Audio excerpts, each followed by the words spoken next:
से सजा हुआ था। दोपहर का समय था। हरिया नाम का एक कुम्हार अपने सुंदर मिट्टी के बर्तन गांव के बीच बाजार में बेच रहा था। उसके बगल में उसका 10 वर्षीय पुत्र अर्जुन बैठा हुआ था। तभी एक ग्राहक वहां आ पहुंचा।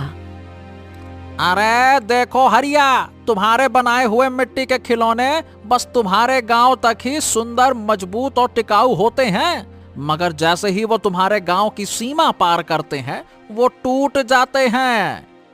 ये सुनकर हरिया चौंक गया। मैं आपकी बात का मतलब नहीं समझा।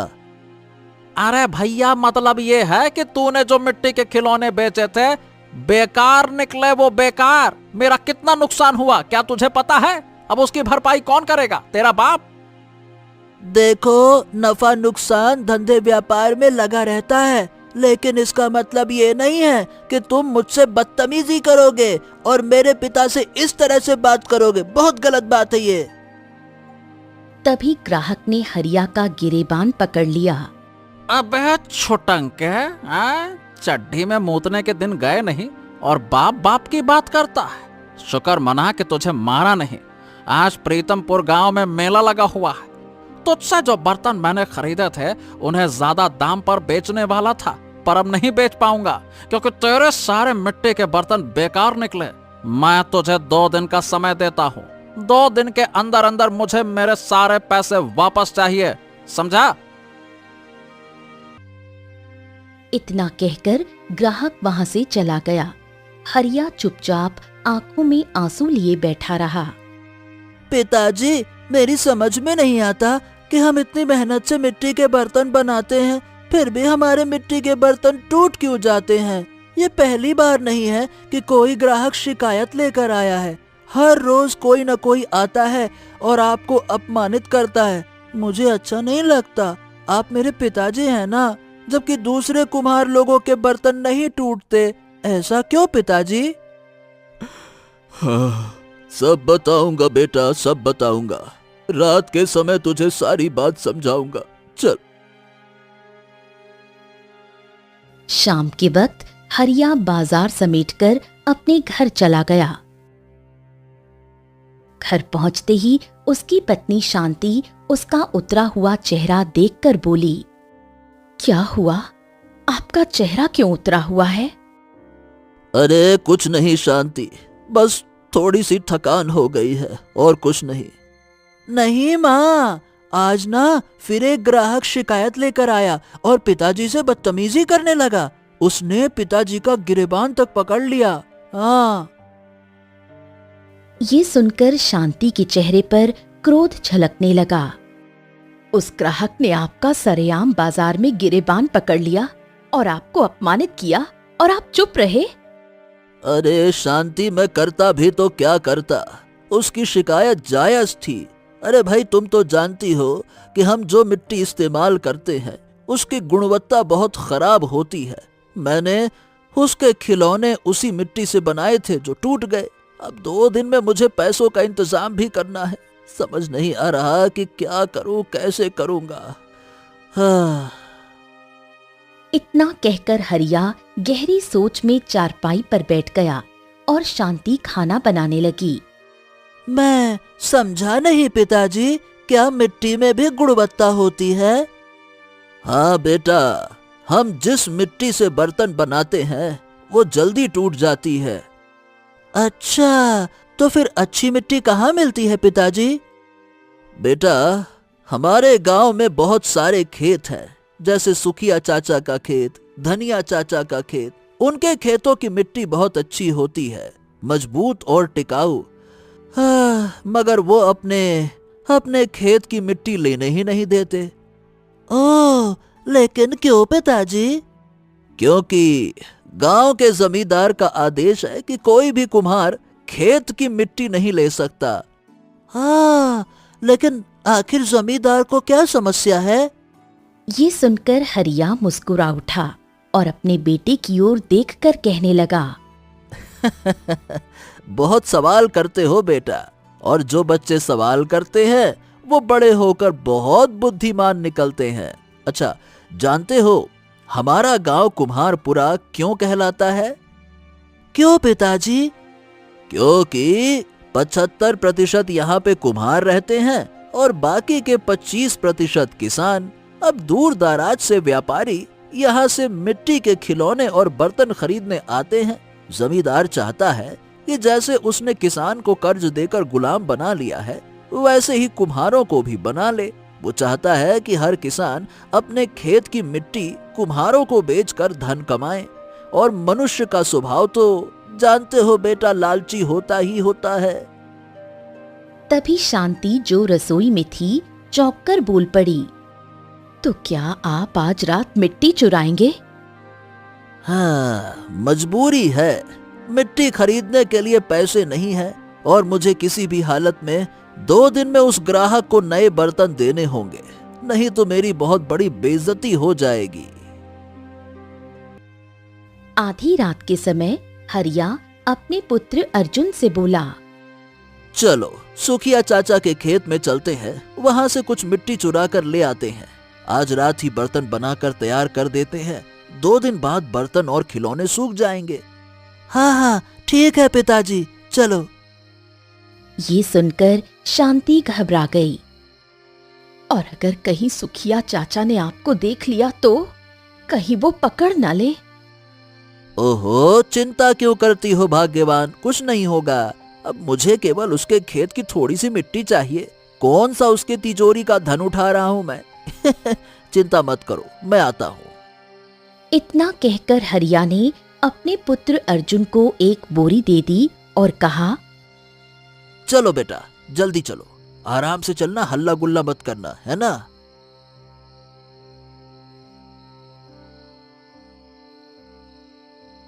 कुछ देर बाद हरिया और उसका 10 वर्षीय पुत्र अर्जुन चुपके से सुखिया चाचा के खेत में पहुंचे।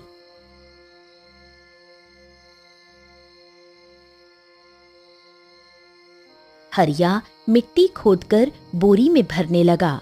तभी अचानक उसके कानों में आवाज आई, जब आज तेरे ग्राहक ने तुझे सरे बाजार बेइज्जत किया ना, तभी मुझे लगा था कि तू ससुरा मेरे खेत से मिट्टी चुराने जरूर आएगा। ये सुनकर हरिया चौंक गया और पलट कर देखा।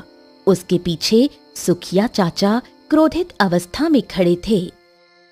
मुझे क्षमा कर दीजिए चाचा, मुझे केवल थोड़ी सी मिट्टी चाहिए थी। अरे मिट्टी चाहिए थी? क्या तुझे नहीं पता कि जमींदार का आदेश क्या है? किसी भी कुम्हार को मिट्टी मुफ्त में नहीं दी जाएगी, हैं? जानता हूँ चाचा, लेकिन मेरे पास धन नहीं है। अगर आप चाहें तो मुझे थोड़े समय की मोहलत दे दीजिए, मैं चुका दूंगा। शायद तू जानता नहीं है कि जमींदार ने यह भी कहा है कि अगर कोई कुम्हार मिट्टी चुराते हुए पकड़ा जाए तो उसे पेलम पेल दंड दिया जाएगा।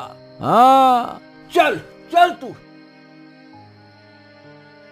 इतना कहकर सुखिया चाचा ने हरिया को पकड़ लिया और अर्जुन को जबरदस्ती जमींदार की हवेली की ओर घसीटते हुए ले गए।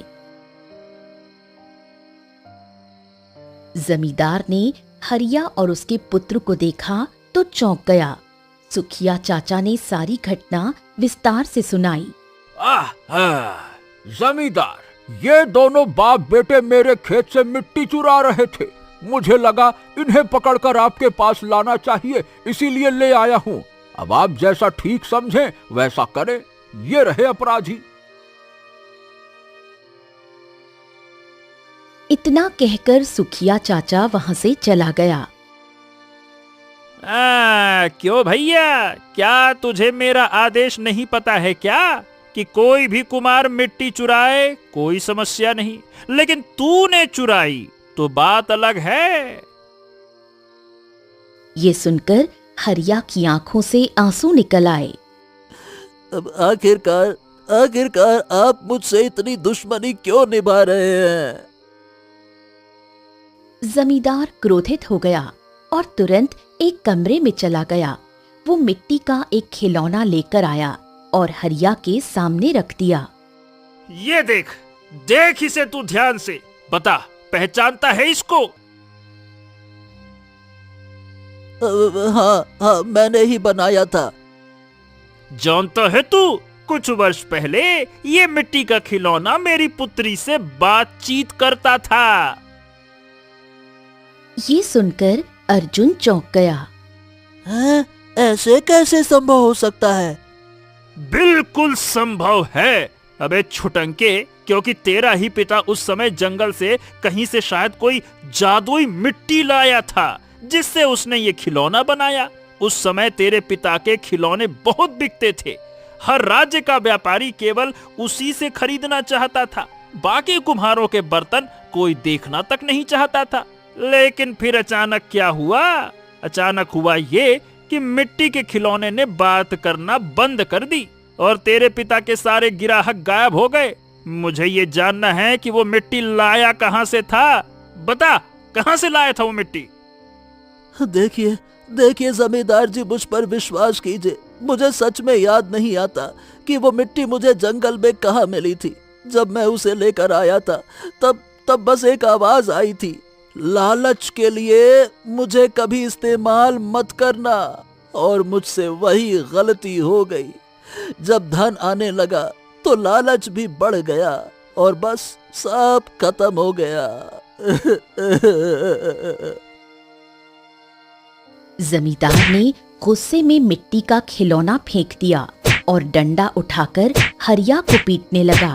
अरे तेरी तो ले साले, झूठ बोलता है, मुझे बताना नहीं चाहता है? ले साले ले, सच सच बता दे, तू कहां से लाया था वो मिट्टी? बता।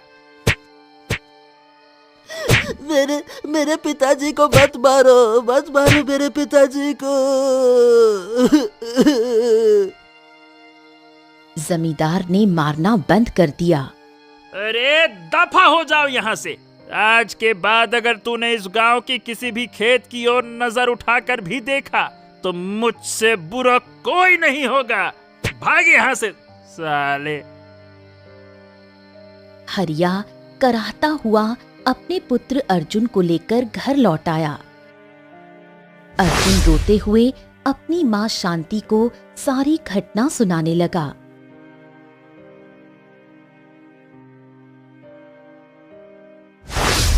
शांति ने हरिया के जख्मों पर मरहम लगाया और रोते हुए बैठ गई।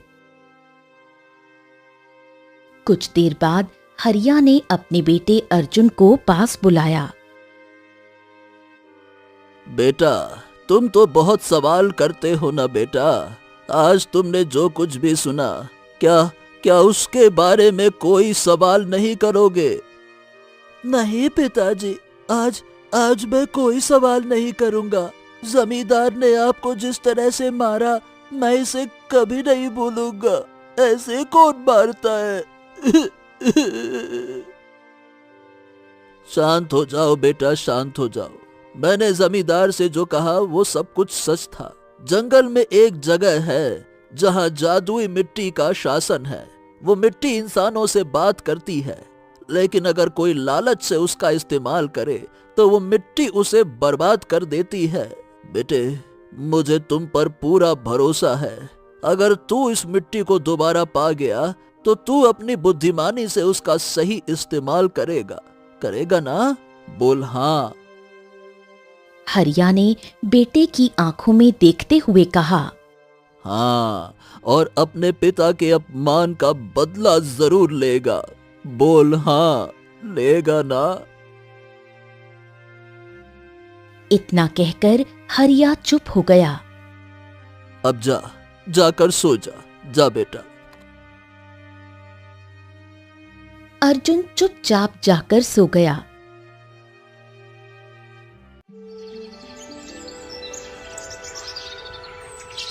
अगले दिन सुबह हुई तो उसकी माँ फूट फूट कर रो रही थी। हरिया संसार छोड़ चुका था। हरिया का अंतिम संस्कार कर दिया गया। समय ऐसे ही बीतता गया। कुछ वर्षों बाद अर्जुन की माँ शांति भी अपने पति के गम में चल बसी। अब अर्जुन अकेला रह गया। कहते हैं कि जिस बच्चे को बहुत कम उम्र में गम मिलते हैं वो बहुत जल्दी बड़ा हो जाता है।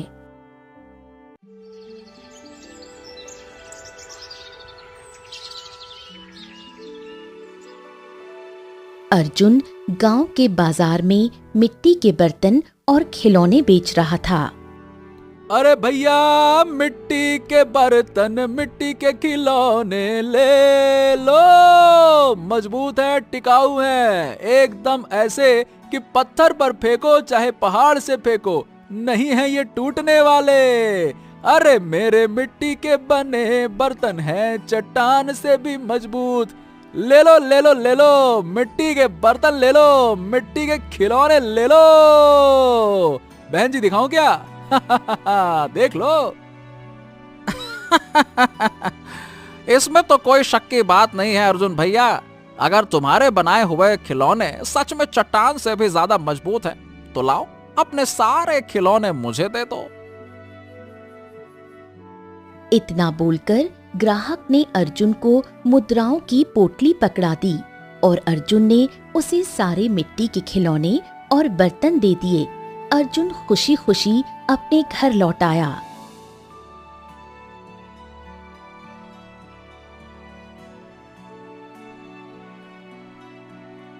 हाँ, ये लो अनुराधा। हाँ, मुद्राओं की पोटली, आज भी मेरे सारे बर्तन बिक गए। हाँ। जानती हूँ, कल तुम सुखिया चाचा के खेत से फिर से मिट्टी चुरा कर लाए थे ना? उन्हीं के खेत की मिट्टी से तुमने सारे बर्तन बनाए हैं। अर्जुन, आखिर तुम मिट्टी चुराना कब बंद करेगा? क्यों बंद करूं? अरे खेत की मिट्टी सुखिया चाचा के बाप की है क्या? मैं तो मिट्टी चुराऊंगा, क्योंकि तुम अच्छी तरह से जानती हो, इस गांव का कोई भी किसान मुझे अपनी मिट्टी नहीं देगा। जमींदार का आदेश ही ऐसा है कि चोरी करनी पड़ रही है, चाहता नहीं हूं। जानती हूँ, और ये बात तुम एक नहीं 1000 बार कह चुके हो कि मरने से पहले तुम्हारे पिता ने तुमसे क्या बात कही थी। पर तुम खुद सोचो, क्या तुम उनकी बात को निभा रहे हो? क्या तुमने अभी तक उस मिट्टी की खोज की जिसके बारे में तुम्हारे पिता ने कहा था? तुम तो अब चोरी करने लग गए हो। सोचो अर्जुन, सोचो, जिस दिन जमींदार को पता लग गया, उस दिन वो तुम्हारा क्या हाल करेगा? ये सुनकर अर्जुन की आंखों में खून उतर आया। अगर जमींदार को यह लगता है कि वो मेरे पिता को बुरी तरह से पीटेगा मेरे आंखों के सामने और मैं भूल जाऊंगा, ये उसकी गलतफहमी है। और दूसरी बात, वो मुझे कभी भी किसी भी खेत से मिट्टी चुराते हुए पकड़ ही नहीं सकता। तुम नहीं जानती राधा, जब मेरे माँ और पिताजी मुझे छोड़कर चले गए थे, तब मैं अकेला पड़ गया था। पिताजी से मैंने मिट्टी के खिलौने बनाना सीख तो लिया था, लेकिन मिट्टी के अच्छे खिलौने सिर्फ अच्छी मिट्टी से ही बनते हैं। और जमींदार ने मेरे पास और कोई रास्ता नहीं छोड़ा, क्योंकि उसका आदेश साफ है, इस गांव का कोई भी किसान मुझे चाह कर भी अपनी मिट्टी नहीं देगा। राधा ने अपने पति अर्जुन से कुछ नहीं कहा और चुपचाप खाना बनाने में लग गई। इधर दूसरी ओर बूढ़ा हो चुका जमींदार अपने घर में बैठा था। तभी वहां पर सुखिया चाचा आ पहुंचे।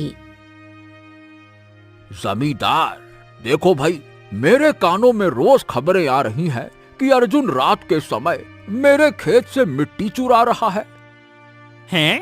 अरे हाँ हाँ हाँ, ये बात तो तुम रोज आकर यहाँ बताते हो, लेकिन अभी तक तुम उसे रंगे हाथों पकड़ तो नहीं पाए। 20 वर्ष पहले तुमने उसके पिता को तो बड़ी आसानी से पकड़ लिया था और घसीटते हुए यहाँ तक ले आए थे। अब क्या हो गया? डर गए क्या? अरे डर नहीं गए जमींदार, ये ससुरा अर्जुन बड़ा ही चालाक है। न जाने रात के कौन से पहर वो आता है, मिट्टी लेकर चला जाता है। अब बताना देखो मेरा कर्तव्य था। मिल जाए तो वो अपनी तंत्र मंत्र की शक्ति से कुछ ऐसा कर सकती हैं जो कल्पना से परे होगा। ऐसा क्या होगा जो मेरी कल्पना से परे होगा? रेखा की मां तुरंत एक कक्ष में गई और वहां से एक तस्वीर निकाल कर लाई। उस तस्वीर में एक बहुत ही भयानक राक्षस बना हुआ था। ये तो किसी भयानक राक्षस की तस्वीर है। ये हमारे काले जादू की दुनिया का राक्षस है। जादुई मिट्टी के प्रयोग से मैं इस राक्षस को जीवित कर सकती हूं। क्या? मैंने अपनी तंत्र शक्तियों से उस जादुई मिट्टी के बारे में पता लगाया था। अगर उसी जादुई मिट्टी से उस राक्षस की मूर्ति बनाई जाए तो वो मूर्ति जीवित राक्षस में परिवर्तित हो सकती है, और अगर हम इस राक्षस को जीवित करने में कामयाब हो गए तो ये राक्षस हम सबको अमर बना सकता है। बड़े से बड़ा योद्धा या सेना भी इसका कुछ नहीं बिगाड़ पाएगी। हम सारी जिंदगी अमर रहकर सारे संसार में शासन कर सकते हैं। रेखा की आंखों में एक चमक आ गई। हाँ, अब ये ससुरा हरिया जादुई मिट्टी लाया कहां से था, इसका रहस्य उसी के साथ चला गया। परंतु रेखा, मुझे विश्वास है कि उसने इस बारे में अपने पुत्र अर्जुन को जरूर बताया होगा। पिताजी, अगर अर्जुन को जादुई मिट्टी के बारे में पता होता तो फिर वो सुखिया की मिट्टी क्यों चुराता? नहीं नहीं नहीं नहीं बेटा, मुझको लगता है कि कुछ ना कुछ तो हरिया ने जरूर बताया ही होगा। इसीलिए तो मैंने सारे किसानों को ये कह रखा है कि अर्जुन को मिट्टी ना दें। जब उसे यहाँ से मिट्टी मिलनी बंद हो जाएगी तब वो जरूर जंगलों में जाकर उस जादुई मिट्टी की खोज करेगा। बस हमें उसी दिन का तो इंतजार है।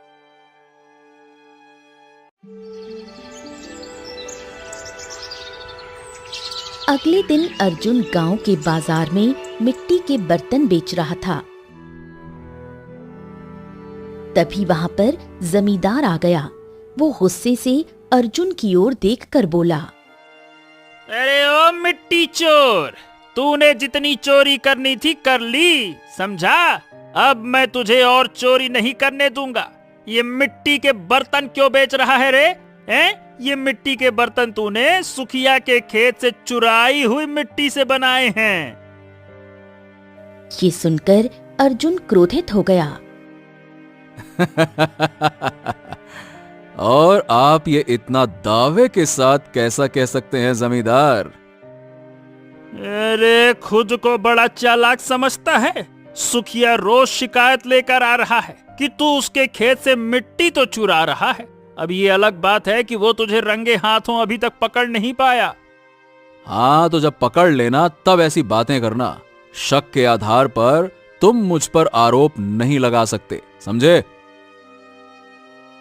ये सुनकर जमींदार क्रोधित हो उठा और अर्जुन के सारे बर्तन तोड़ दिए। अरे ससुरे, ले तेरी तो लानत है तुझ पर अर्जुन। बरसों पहले मैंने तेरे पिता को कुत्तों की तरह तेरे सामने पीटा था, चोरी के आरोप में, और तेरी रगों में भी उसी का खून बह रहा है। उसी ने तुझे सिखाया होगा चोरी कैसे करते हैं, है ना? तेरा बाप चोर था और चोर का बेटा चोर ही होता है, और तू भी चोर है, चोर चोर। अरे चोरी चाहे खजाने की हो या मिट्टी की, चोरी चोरी होती है। इतना कहकर जमींदार आसपास की ओर देखकर गरज कर बोला, कान खोलकर सुन लो सब। अब से 24 घंटे इस गांव के हर खेत पर मेरे नौकर पहरेदारी करेंगे। अगर कोई भी कुम्हार मिट्टी चुराते हुए पकड़ा गया तो उसकी खैर नहीं। इतना कहकर जमींदार उसके बर्तनों को ठोकर मारता हुआ वहां से चला गया। अर्जुन चुपचाप अपने घर आया और सारी घटना अपनी पत्नी को बताई। जिस बात से डरते थे वही हुआ अर्जुन। तुम्हें याद है, तुमने बताया था कि जब जमींदार ने तुम्हारे सामने तुम्हारे पिता का अपमान किया था तो तुम्हें बहुत बुरा लगा था। तुमने कहा था कि तुम वो अपमान कभी नहीं भूलोगे, लेकिन आज तुमने अपने पिता का नाम मिट्टी में मिला दिया। तुम्हें उस जादुई मिट्टी की खोज करनी चाहिए थी, पर तुम एक चोर बन गए अर्जुन। ये सुनकर अर्जुन रोने लगा। मुझसे गलती हो गई राधा, मुझे तुम्हारी बात माननी चाहिए थी। अब मैं गांव के किसी भी किसान के खेत से मिट्टी चोरी नहीं कर पाऊंगा, बल्कि जंगल में जाकर उस जादुई मिट्टी की खोज करूंगा अब मैं, और सारा जीवन ईमानदारी से काम करके बिताऊंगा। नहीं करनी चोरी मुझे अब। हाँ। इतना कहकर अर्जुन चुपचाप घर से बाहर निकल गया।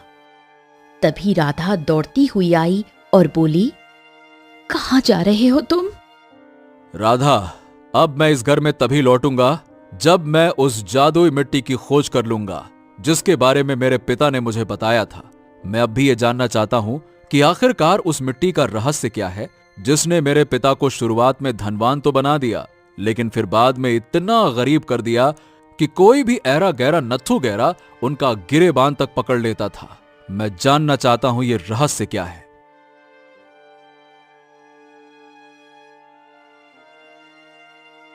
इतना कहकर अर्जुन जंगल की ओर चल पड़ा।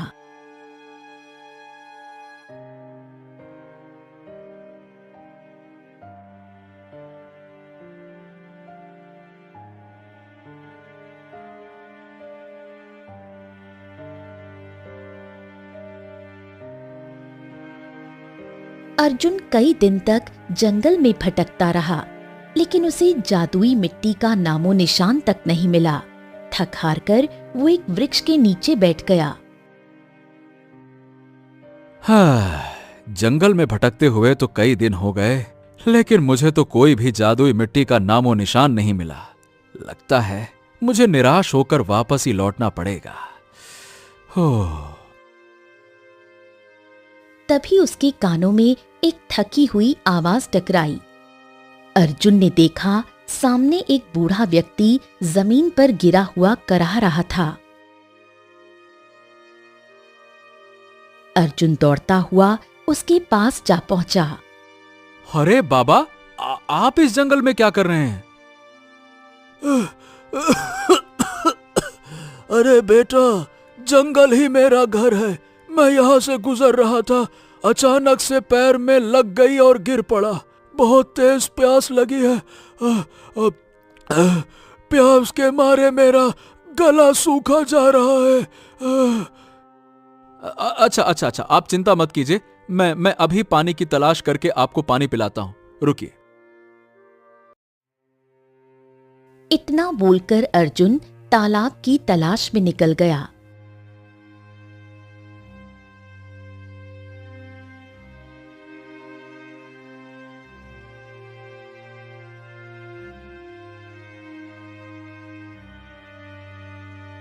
काफी दूर चलने के बाद अर्जुन को एक तालाब नजर आया। वो कलश लेकर तालाब से पानी भर लाया और बूढ़े व्यक्ति को पिलाया। बूढ़ा व्यक्ति पानी पीकर उठ खड़ा हुआ। बेटा, यहाँ तो तालाब का दूर दूर तक नामो निशान नहीं है। तुम्हें यह पानी कहाँ से मिला? अब बाबा, पानी की तलाश में यहां से 10 कोस पैदल चलना पड़ा, तब जाकर कहीं एक तालाब मिला। ओह बेटा, तुम वापस भी तो जा सकते थे। ऐसे कैसे आपको प्यासा छोड़कर वापस जा सकता था? नहीं नहीं नहीं नहीं, मैं कभी किसी को तकलीफ में नहीं देख सकता बाबा। बूढ़ा व्यक्ति मुस्कुराया और अर्जुन से बोला, हाँ। ये बताओ, तुम इस जंगल में क्या कर रहे हो? अर्जुन ने उसे सारी घटना विस्तार से बताई।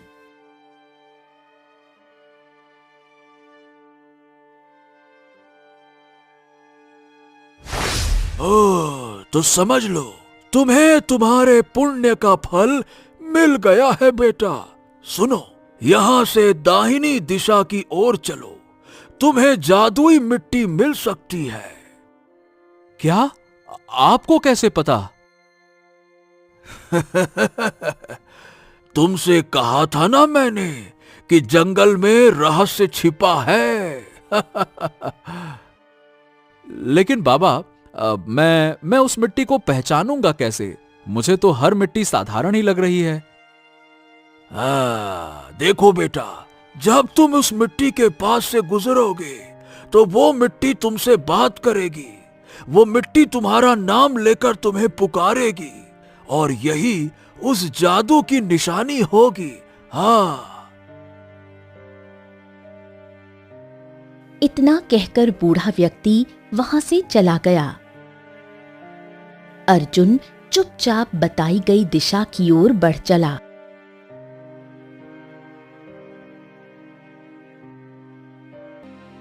बहुत दूर जाने के बाद अर्जुन को एक मिट्टी का ढेर नजर आया, जिसके सामने एक बहुत ही सुंदर तालाब था। अचानक मिट्टी सुनहरे रंग में चमकने लगी, पेड़ों से रोशनी फूटने लगी और उसी समय एक आवाज गूंजी। तो आखिरकार तुम यहाँ तक आ ही गए अर्जुन, मुझे उठाओ, मैं जादुई मिट्टी हूँ। याद रखना, अगर मुझे ईमानदारी से इस्तेमाल करोगे तो तुम्हारा भाग्य बदल जाएगा, लेकिन अगर तुम्हारे मन में लोभ, ईर्ष्या या घमंड आया तो तुम्हारा भाग्य दुर्भाग्य में बदल जाएगा। मेरा उपयोग बहुत संभाल कर करना। याद रखना, इस मिट्टी की खासियत ये है कि ये किसी के भी आंसू पोंछ सकती है। ये मिट्टी किसी की भी उदासी को दूर कर सकती है। धीरे धीरे तुम मेरे उपयोग जान जाओगे। इसका मतलब ये सचमुच में चमत्कारी मिट्टी है। अर्जुन ने तुरंत वो मिट्टी अपने पात्र में भर ली और घर की ओर चल पड़ा।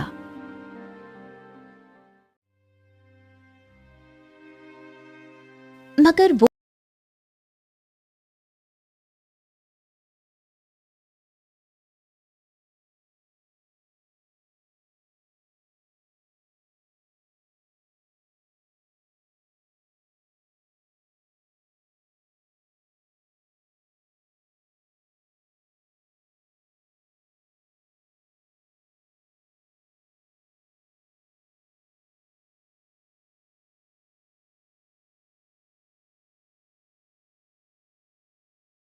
झाड़ियों से कहां से एक शेर आ गया और मेरी आंखों के सामने मेरी बेटी को उठा ले गया।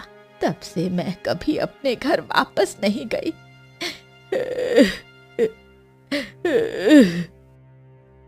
काश मेरी बेटी की कोई तस्वीर या मूर्ति मेरे पास होती तो उसे देखकर ही मैं अपना बचा हुआ जीवन काट लेती।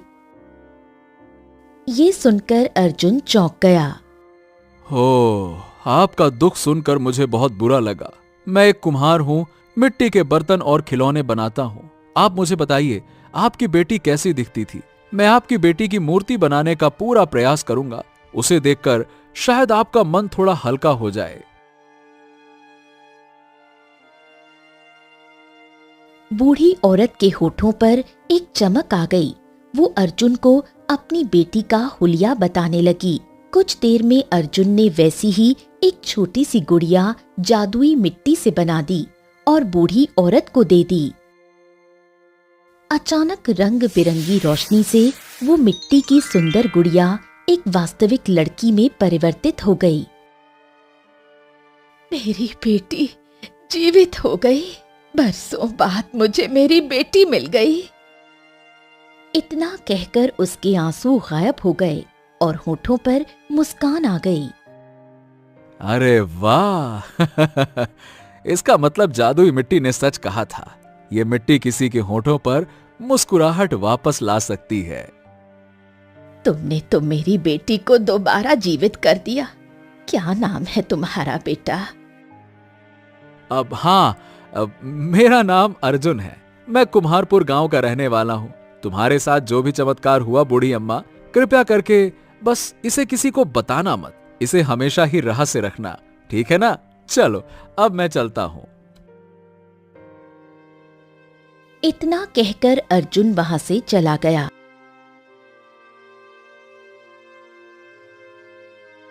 घर पर आकर अर्जुन ने सारी घटना अपनी पत्नी राधा को सुनाई।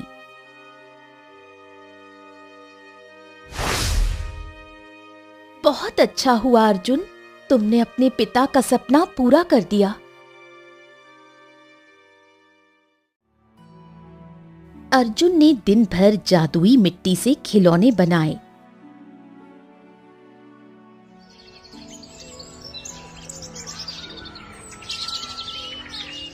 अगले दिन उसके सारे खिलौने बिक गए। समय बीतता गया और देखते ही देखते अर्जुन अपने गांव का सबसे प्रसिद्ध कुम्हार बन गया। उसकी टूटी फूटी हवेली की जगह अब एक सुंदर हवेली बन चुकी थी। एक रात अर्जुन अपनी पत्नी राधा के साथ सो रहा था। अचानक खटर पटर की आवाज आई। अर्जुन की आंख खुल गई। उसने राधा को उठाया। राधा, तुम्हारी आवाज कैसी आ रही है? ऐसा लग रहा है जैसे कोई बर्तन बना रहा हो। चलो जाकर देखते हैं। राधा और अर्जुन बाहर गए। उनके सामने मिट्टी के बर्तन अपने आप बन रहे थे। अरे राधा, राधा, ये तो चमत्कार हो गया। मिट्टी के बर्तन तो अपने आप बन रहे हैं।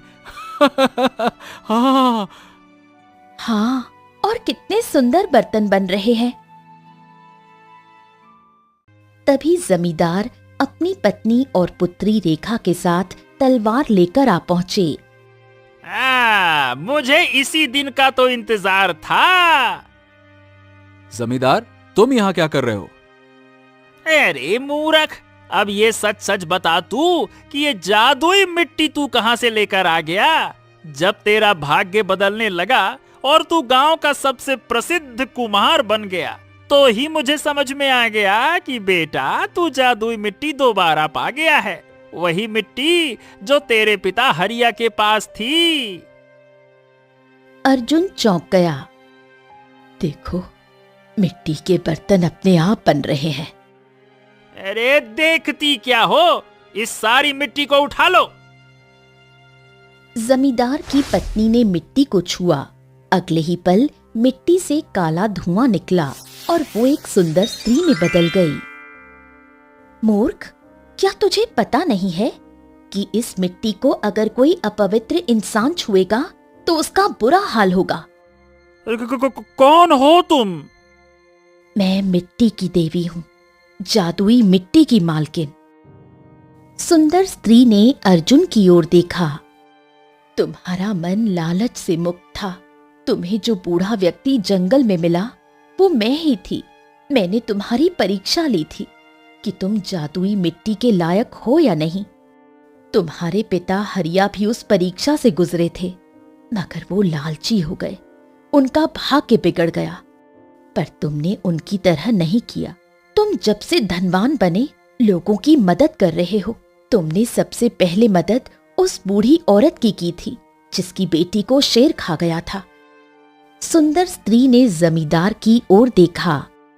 मूर्ख, हरिया ने जो मिट्टी का खिलौना तुम्हें दिया था और जो खिलौना तेरी बेटी से बात करता था, वो इसलिए बात करता था क्योंकि तेरी बेटी का मन कोमल था।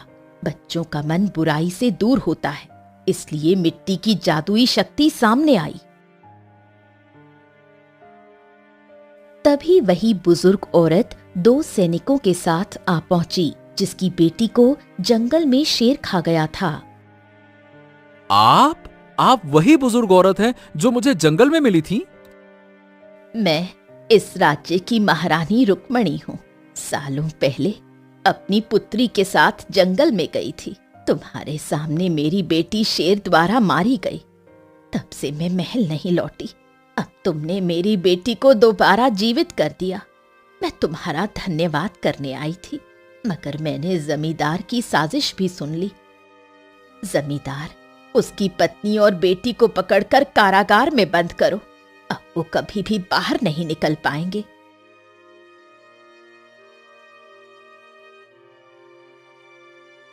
सैनिक ने आदेश का पालन करते हुए उन तीनों को बंदी बना लिया। तुम्हारा शत्रु खत्म हो चुका है। बरसों पहले तुम्हारे पिता हरिया लालची हो गए थे। मिट्टी की शक्ति के कारण वो भूल गए थे कि मिट्टी कहां से आई थी। याद रखना, जिस दिन तुम्हारे मन में लालच आएगा, तुम भी भूल जाओगे कि ये मिट्टी कहां से आई थी और तुम्हारा भाग्य भी बदल जाएगा। मगर मुझे नहीं लगता कि तुम अपने पिता जैसे बनोगे। ऐसे ही मदद करते रहना। इतना कहकर मिट्टी की देवी वहां से गायब हो गई।